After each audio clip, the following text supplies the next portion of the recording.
যখন রাত গভীর তখনই ইতিহাস নেয় অন্য বাঁক। ২০২৪ সালের ৪ অগস্ট রাতে গণভবনে চলছিল উত্তপ্ত বৈঠক। দেশজুড়ে গণ অভ্যুত্থান, পরিস্থিতি নিয়ন্ত্রণের বাইরে। স্বৈরাচার শেখ হাসিনার সামনে তখন একটাই প্রশ্ন, ক্ষমতায় থাকবেন নাকি সরে যাবেন। সেদিন রাতে আওয়ামী লীগের শীর্ষ নেতা, সেনা, নৌ ও বিমান বাহিনীর প্রধানরা উপস্থিত ছিলেন। তৎকালীন প্রতিরক্ষা উপদেষ্টা তারিক আহমেদ সিদ্দিক বলেন, পদত্যাগই একমাত্র সমাধান। শেখ হাসিনা ক্ষুব্ধ হন, স্পষ্ট বলে দেন, আমি ক্ষমতা ছাড়ব না, যা হওয়ার হবে। শেখ হাসিনা সেনাপ্রধানকে বলেন, কঠোরভাবে বিক্ষোভ দমন করতে হবে। এই মুহূর্তে মেরুদণ্ড শক্ত রাখতে হবে। তখন তারিক সিদ্দিক প্রস্তাব দেন, হেলিকপ্টার থেকে গুলি চালানো যেতে পারে। এর বিরোধিতা করে বিমান বাহিনী প্রধান বলেন, তিনি আপনাকে ডুবিয়েছেন, আরও ডোবাবেন। ওই বৈঠকে আওয়ামী লীগের ৪ শীর্ষ নেতা ওবায়দুল কাদের, আসাদুজ্জামান খান, আনিসুল হক ও সালমান এফ রহমান শেখ হাসিনাকে বলেন, এখনই মাথা নোয়ানো যাবে না।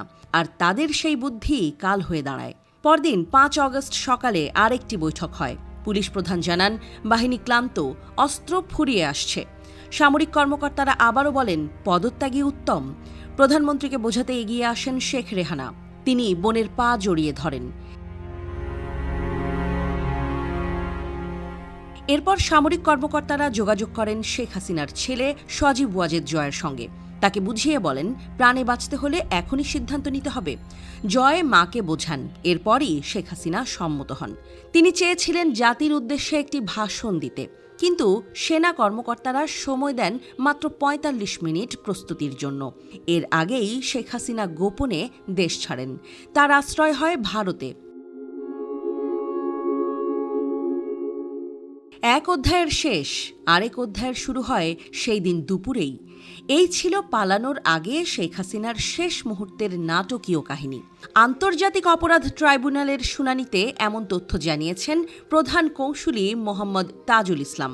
জুলাই গণ অভ্যুত্থানের সময় রাজধানীর চাংখারপুল এলাকায় সংঘটিত মানবতাবিরোধী অপরাধের মামলায় গত রোববার ট্রাইব্যুনালে আনুষ্ঠানিক অভিযোগ জমা দেন প্রধান কৌঁসুলি।